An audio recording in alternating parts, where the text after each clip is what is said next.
Hello friends, आपका फिर से स्वागत करता हूं आपके अपने chess channel Sushant chess wise में। आज का टॉपिक है कि लॉन्ग कैलकुलेशन को यूज करके अपने इमेजिनेशन को कैसे इंप्रूव किया जाए। लास्ट टाइम हमने देखा था कि हमने अच्छा अटैकर बनने के लिए लॉन्ग कैलकुलेशंस की प्रैक्टिस करनी चाहिए, ये हमने डिस्कस किया था।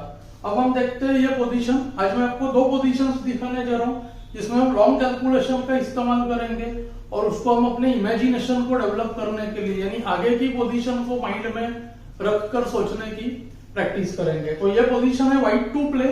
इसमें व्हाइट का हम देख सकते हैं कि क्वीन, बिशप, रूक और ये नाइट, ये चार अटैकर्स दिखाई दे रहे हैं। ब्लैक का जो किंग है अकेला है, सारे पीसेस किंग से दूर है, तो चार अटैकर्स है, डिफेंडर सिर्फ एक है। तो व्हाइट का कॉम्बिनेशन इस पोजीशन में होने जा रहा है। तो व्हाइट ने सबसे पहले सोचा यहाँ पे एक मूव क्वीन F7, दूसरा है बिशप H5। उसने जैसे ही क्वीन F7 सोचा, देखा क्वीन तो फ्री जा रही है पर किंग F7 पे बाहर आ जाएगा। इस पोजीशन को अगर हम माइंड में होल्ड करें तो हम देखेंगे कि BD5 और BH5 ये दोनों ही डबल चेक है, पर BH5 के बाद किंग G8 पे अंदर चला जाएगा, जबकि BD5 चेक के बाद अगर किंग E7 जाता है तो रूक F7 चेकमेट है, यानी कि किंग G6 पोस्ट। जैसे ही व्हाइट ने ये देखा कि क्वीन सैक देने के बाद किंग को बार बार बाहर आना पड़ रहा है और हम चेक्स देते जा सकते हैं, तो व्हाइट ने इस पोजीशन में आगे सोचना शुरू कर दिया। तो अब हम इमेजिन करके देखते हैं queen F7, king F7, BD5 check, king G6, bishop F7 check. King के पास एक ही जगह है, किंग टेक्स G5। अब यहाँ पे दो या तीन चेक्स अवेलेबल है। एक है 96 चेक जिसमें क्वीन मिल सकता है, दूसरा है रूक G2 चेक और तीसरा है नया पीस लाना bishop C1 check. Bishop C1 check बहुत ही इंपॉर्टेंट है। किंग का जो डायगोनल बंद हो गया, G5 H6 स्क्वायर, किंग को बाहर आना फोर्स हो गया G4 और H4। सो व्हाइट ने पहले उसमें कैलकुलेट किया। फिर आता है रूक F4 चेक। अब इस किंग के पास सिर्फ दो ऑप्शन है, फिर से G4 हो या H4। वहां से रूक F4 चेक, KH3, इसको होता है बिशप E6 चेकमेट।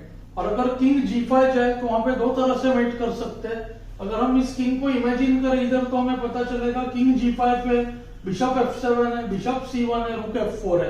रूक जस्ट फोर्थ रैंक पे अगर हिलाए तो G4 H4 बंद हो जाएगा, तो रूक E4 चेक वहां पे मेट हो जाता है।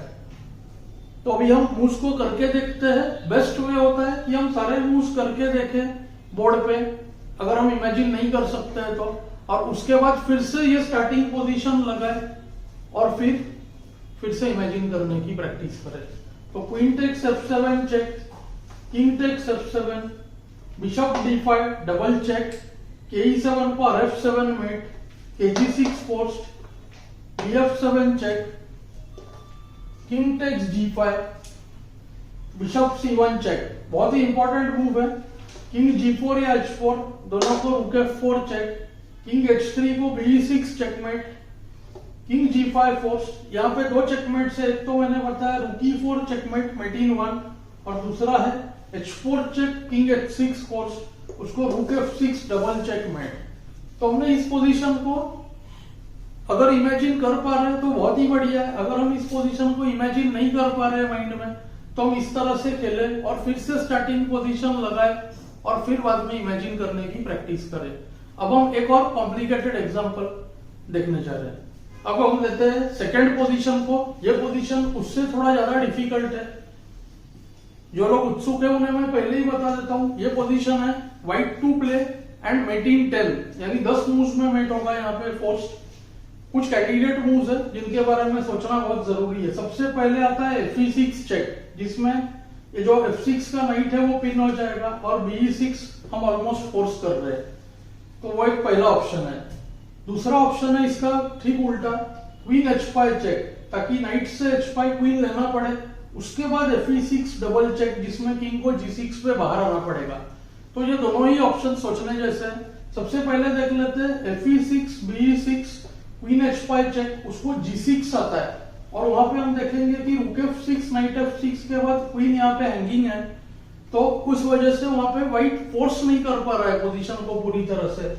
क्वीन F3 खेल सकता है, बेटर पोजीशन भी है, पर फोर्स मेट नहीं है। इसीलिए व्हाइट प्लेयर ने इधर क्वीन H5 चेक को कंसीडर किया और देखा कि तीन मूव्स तो ऑलमोस्ट फोर्स्ड है और किंग बाहर निकल के आ रहा है, और उसने आगे इमेजिन करने का कोशिश किया।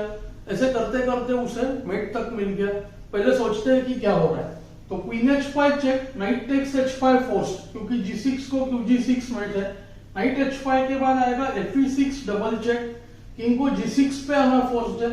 अब आता है इंपॉर्टेंट चेक बिशप c2, जिससे किंग h7 बंद हो गया, किंग को बाहर आना फोर्स्ड, किंग g5 क्योंकि नाइट h5 पे है।